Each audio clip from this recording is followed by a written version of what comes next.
La dernière fois, nous avons énuméré quelques raisons majeures de pourquoi est-ce qu'on ne termine pas ce qu'on a commencé. Nous allons entrer dans le vif du sujet.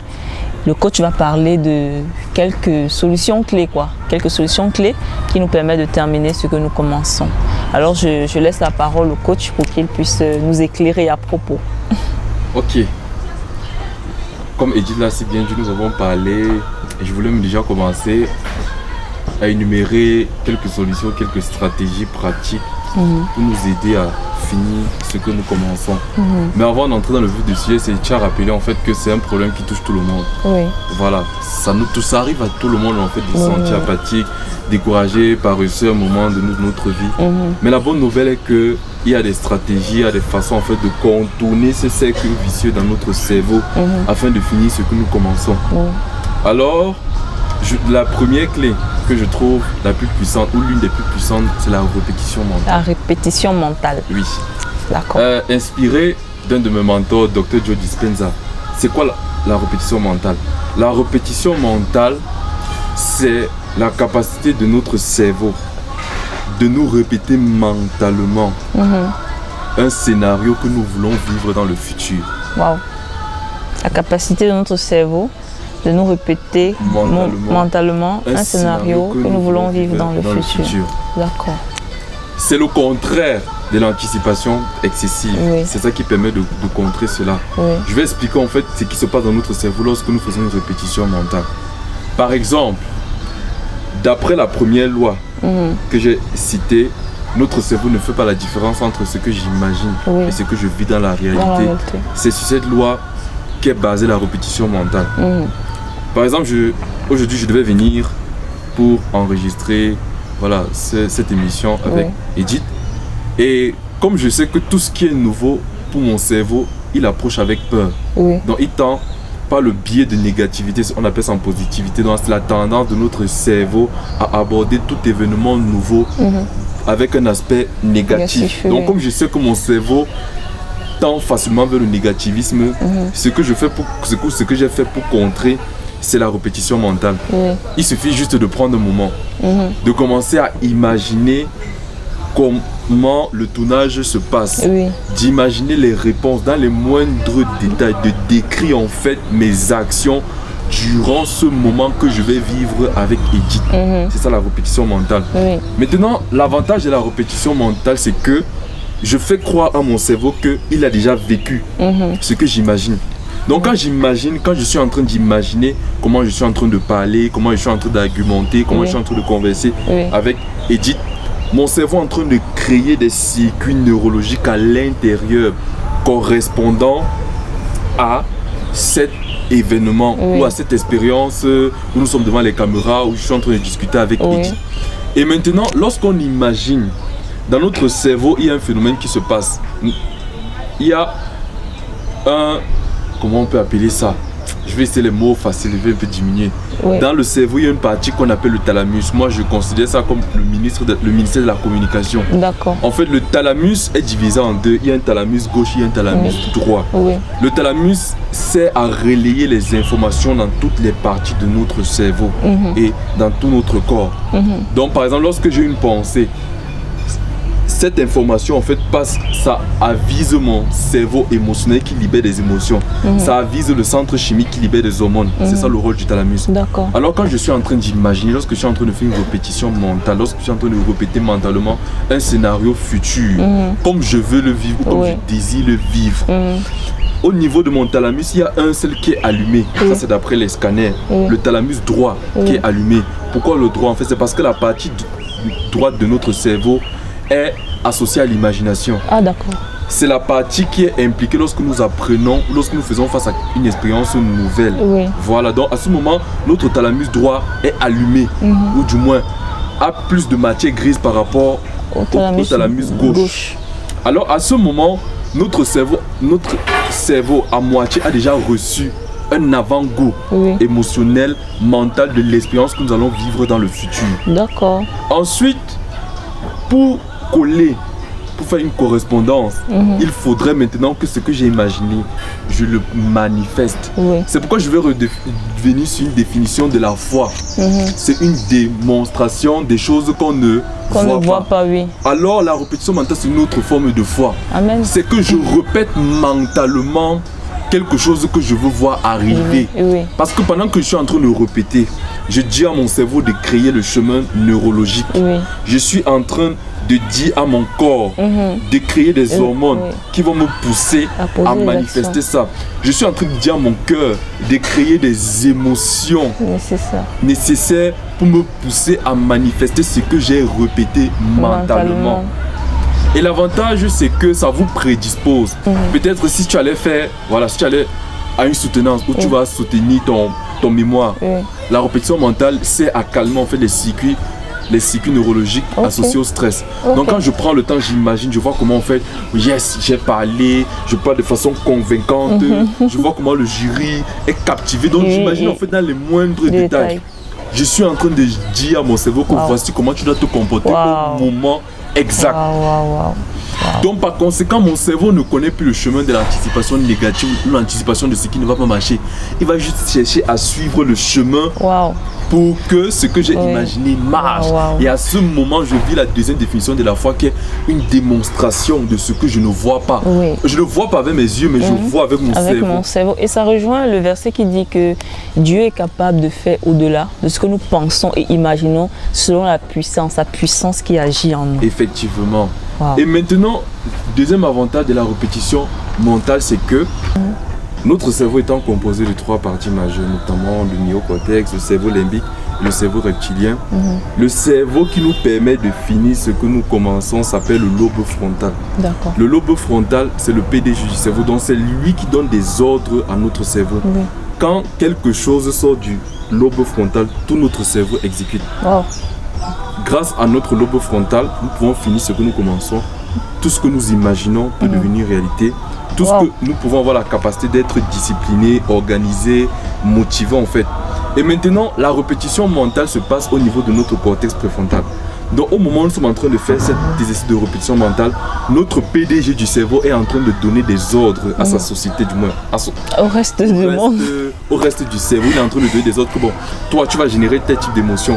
Toi, voix négative, tu vas baisser un peu ton volume. La voix positive, la motivation va un peu augmenter. Donc il règle, il donne les ordres pendant que nous sommes en train de répéter à l'intérieur de nous. Notre cortex préfrontal qui est le cerveau, la partie du cerveau la plus puissante, est maintenant en train de prendre le contrôle.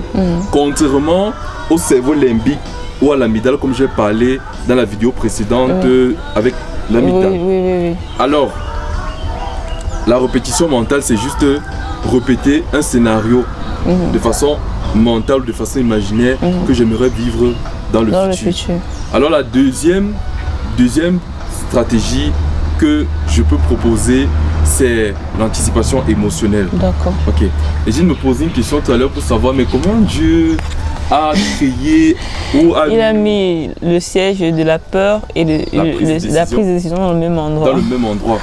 En fait, c'est parce que nous les êtres humains, nous sommes plus poussés à agir à partir de nos émotions. Nous sommes plus motivés par nos émotions. C'est pour ça que vous allez entendre les gens dire que je ne sens pas encore, je ne me sens pas, je n'ai pas envie. En fait, tout ça, c'est un dialogue émotionnel.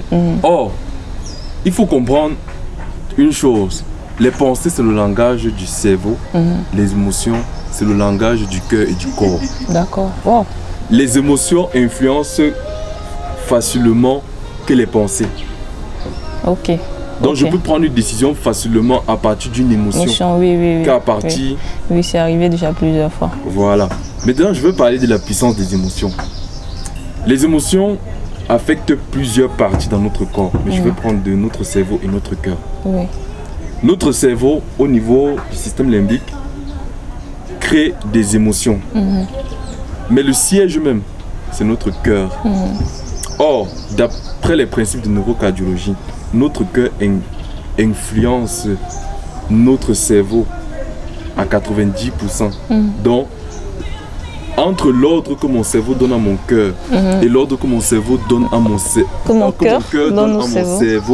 c'est le cœur qui domine à plus de 90%. Donc le cerveau a tendance à suivre facilement le cœur.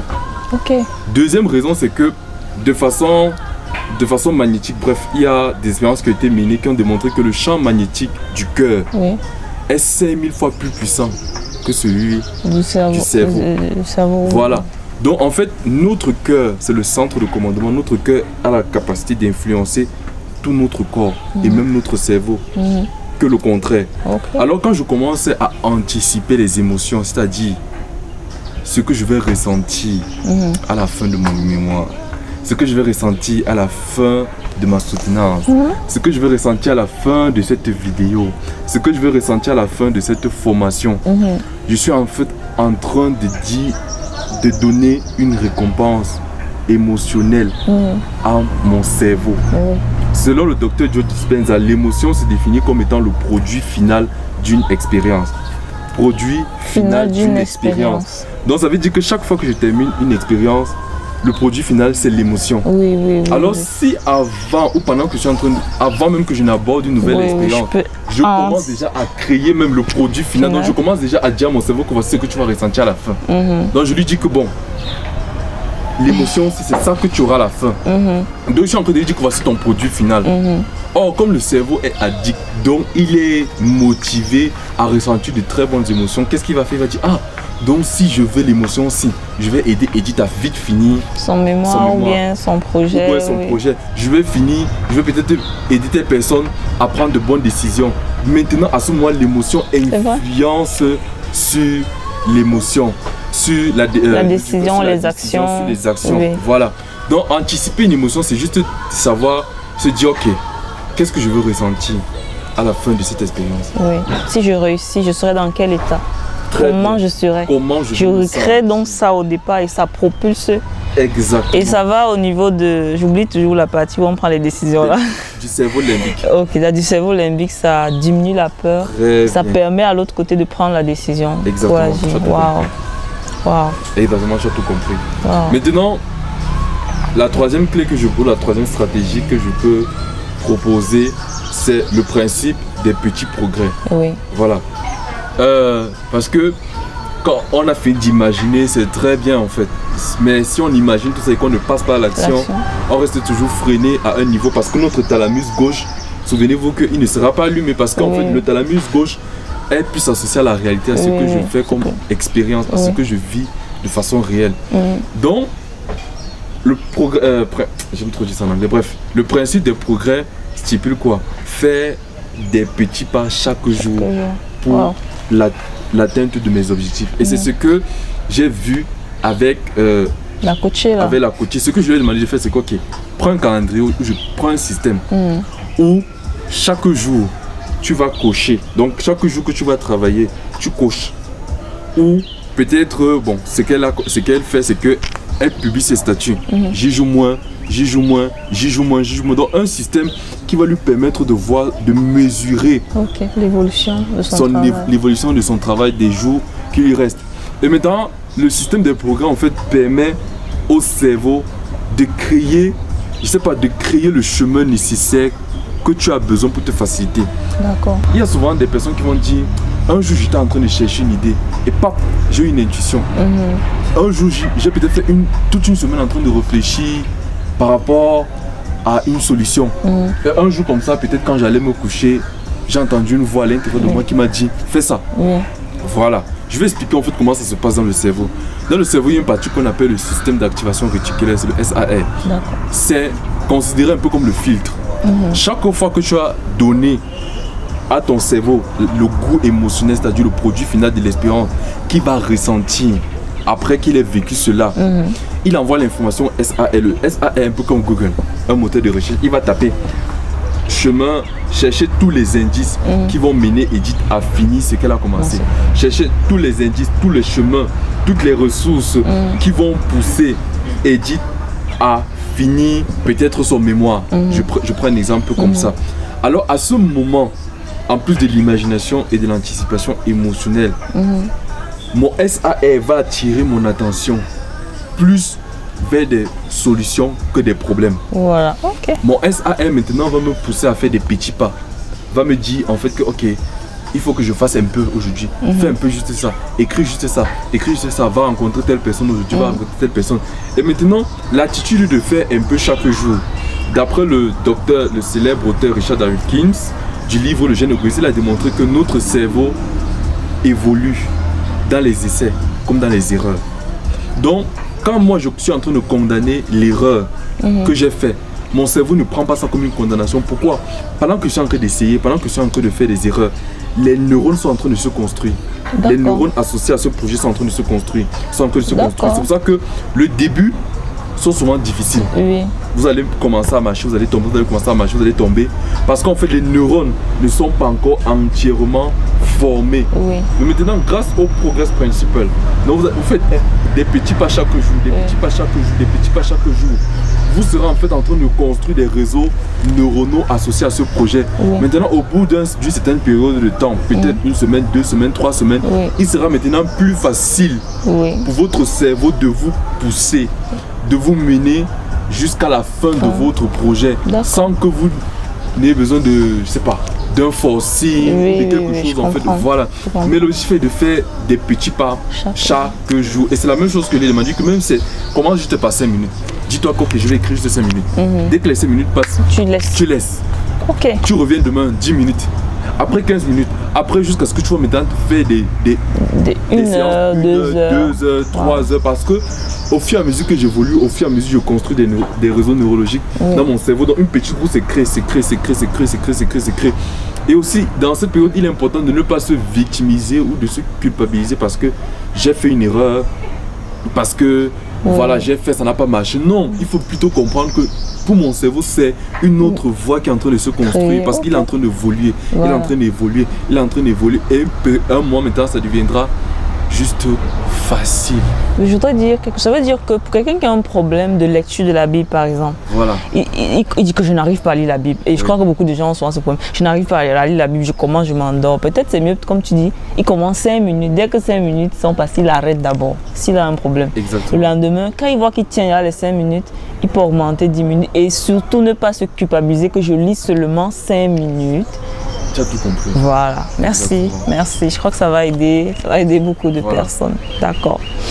Je crois que tu as encore quelque chose à dire à propos. Je pense que c'est suffisant, ces 3 stratégies. Peut-être je vais rappeler. J'ai parlé de la première, de la répétition mentale, la capacité de notre cerveau de démontrer quelque chose que nos yeux ne voient pas.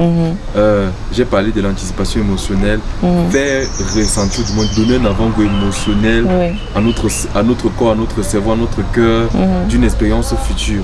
Et 3e, j'ai parlé du principe de progrès, faire des petits pas chaque jour. Faire des petits pas chaque jour vers l'atteinte de mes objectifs. Voilà, merci pour ces quelques solutions. Nous espérons que chez vous à la maison, ça pourra vous aider pour la nouvelle année qui va peut-être commencer bientôt. Ça pourra vous aider à terminer ce que vous aurez commencé, ou alors les choses que vous avez commencé par le passé, que vous avez laissé. Peut-être ça pourra vous aider en cette saison et à arriver au bout. Moi, j'ai retenu que je peux fournir à mon cœur l'émotion que je vais ressentir à la fin. Donc si je me focalise sur l'émotion que j'aurai à la fin, ça peut donner des impulsions à mon cerveau qui vont me pousser à prendre des actions. Effectivement. Merci. Nous avons été bénis en ta compagnie, mais tu as dû se donner trois clés. Oui. Je suppose qu'il y en a d'autres. Oui. Est-ce que il y a des formations, peut-être des personnes vont écouter, ils auront envie peut-être d'être suivis, d'être accompagnés, parce que souvent même commencer 5 minutes là seul, c'est un problème. Maintenant, quand tu sais qu'il y a quelqu'un à côté de toi qui te tient la main et qui te dit on y va ensemble, je suis avec toi, tu vas arriver, tu es encore, je crois que ça augmente le degré d'émotion. Effectivement, c'est vrai. Ça te permet de passer. Je ne sais pas si tu as des formations. Ok, oui, je crois que dans le lien de la description, il y aura un coffret, notamment j'ai intitulé Devenir un finisher.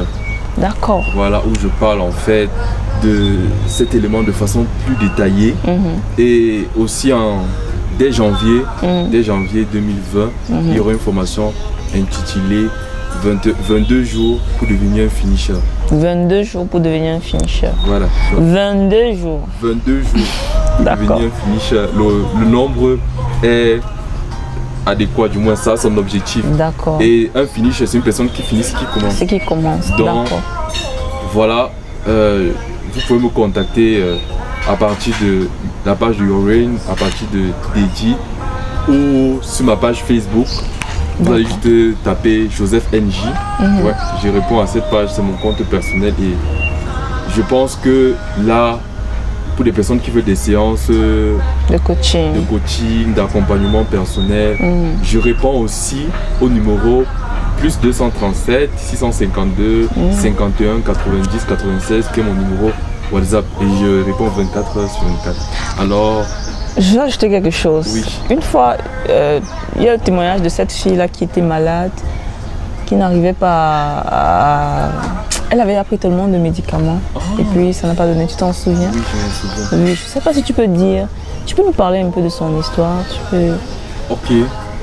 Bon, comment est-ce que tu as utilisé la neuroscience, tu as utilisé son cerveau pour passer de l'état de maladie à ce qu'elle retrouve complètement la santé en ayant laissé ce paquet de médicaments qu'elle... Ok, oui, c'est l'histoire d'une de mes amies à moi qui a parcouru tous les établissements de Yaoundé, de Douala, à cause d'une maladie dite incurable. Oui. Elle avait mal au nerf. Oui. Voilà, elle avait mal au nerf. Et elle a dû arrêter même l'école en première, on a dû tailler ses cheveux. Donc bref, elle passait par des moments assez difficiles. Et on lui avait donné vraiment des paquets de médicaments. Et moi, ça me révoltait. Il faut avouer que j'étais encore à mes débuts, donc je venais à peine d'entrer dans le domaine. Alors, il y a ce qu'on appelle les maladies psychosomatiques. Oui. Les maladies psychosomatiques, ce sont des maladies qui sont causées par un problème, un dysfonctionnement au niveau de la pensée. Oui. Voilà. Et maintenant, le mal de nerf, bref, au niveau du nez, ça avait une indication. Donc quand quelqu'un a mal au nez ici, parce que le nez représente l'intuition, ça veut dire que tu ne t'écoutes pas assez, tu écoutes plus les autres que toi. Okay. Voilà, je peux prendre des exemples. Quand une personne peut-être a la migraine, a mal à la tête, l'interprétation psychosomatique ou scientifique, c'est que la personne se dénigre elle-même. D'accord. Wow. Quand une personne a mal au bras, ici, donc peut-être juste des douleurs au niveau du bras, ça démontre que la personne a peur d'embrasser de nouvelles expériences. Ah d'accord, wow. Quand une personne a mal à l'estomac ou au ventre, c'est qu'elle ne peut même pas digérer une nouvelle idée, une nouvelle information. D'accord. Voilà. Maintenant alors, ayant identifié cela, puisque quand j'identifie cela, je sais que au niveau du cortex préfrontal, il y a une puissance. C'est que le cortex préfrontal a la capacité de donner les ordres à tout notre corps, tout notre être en fait, et quelque chose change. La maladie, comme la santé, se représente aussi de façon neurologique. Donc il y a des circuits neurologiques associés à un état de maladie. D'accord. Et au niveau du système limbique, il y a une partie qu'on appelle le système nerveux autonome. C'est le système nerveux autonome qui gère la maladie ou la santé. Donc quand une personne est malade, vous avez peut-être vu, on peut prier pour quelqu'un, il y a une guérison instantanée. C'est parce qu'en fait au niveau de son système nerveux autonome, il y a un changement rapide qui se crée. Bon, c'est encore d'autres trucs qu'on peut expliquer plus tard. Mais maintenant alors, quand je savais que la répétition, du moins le lobe frontal peut influencer le système nerveux autonome, le cœur peut influencer, j'ai eu à l'accompagner. Donc on faisait des exercices chaque jour, je lui ai demandé d'abord d'arrêter ses médicaments. Donc maintenant, on a commencé à identifier pourquoi elle ne s'écoute pas elle-même. Quel est le blocage? On est rentré en fait, on s'est rendu compte des traumatismes qu'elle avait. Voilà, peut-être sa voix n'était pas trop écoutée, on ne la considérait pas des petites frustrations, des petits traumatismes en fait qui accumulé, qui ont créé maintenant un problème. Alors nous avons travaillé, je crois, un accompagnement, c'était vraiment intense. On faisait près de 2 heures au téléphone, on parlait. Et pendant combien de temps? On a fait peut-être pendant 2 semaines. D'accord. Et au bout de 2 semaines, moi, j'ai dit ok, je vais passer à autre chose. Donc on ne causait plus fréquemment. Alors, comme c'est une amie à mon frère, c'est un jour mon frère rentre et me dit hey Joseph, est-ce que tu sais que tu es guéri? Je dis que c'est la blague. Il dit que Joseph elle est guérie. Je dis que laisse-moi même, je vais aller la voir. Je vais aller la voir. Je lui demande que ça s'est passé comment? Elle me dit on a fait du travail, j'ai arrêté de prendre les médicaments. Et un jour elle s'est réveillée, elle n'avait plus de maladie. Et je tiens à rappeler que c'est une personne qui, depuis son enfance, elle vit seulement des cycles de maladies. Maladie. Mais jusqu'aujourd'hui, même le petit palu ne l'a plus jamais attrapé. Ah, gloire à Dieu. Gloire à Dieu. il ne l'a plus jamais attrapé. Et vraiment, ce sont des cas, c'est le deuxième, ça c'est le premier cas, il y a un autre deuxième cas. Et je tiens à rappeler que vraiment là, ce sont vraiment c'est Dieu qui m'inspire à ce moment. Amen. Ça c'est vraiment la grâce de Dieu. Amen. Je ne peux pas dire que je fais ça de mes profs, non. Dieu me permet en fonction de mes connaissances, comment toucher, comment parler, bref, il y a des façons en fait, il y a des exercices spécifiques que je peux utiliser, mais plus souvent je les reçois sous forme d'inspiration divine. Amen, amen, amen. Comme quoi, la Bible dit que rien, tout est possible à celui qui croit. Oui. Je crois que là encore, ça fait appel à notre cerveau. Donc, j'ai été bénie par tout ce que tu as pu dire dans ces séries de vidéos concernant finir ce qu'on commence, ou alors pourquoi on ne finit pas ce qu'on commence. Nous espérons également que vous à la maison, vous avez été bénis.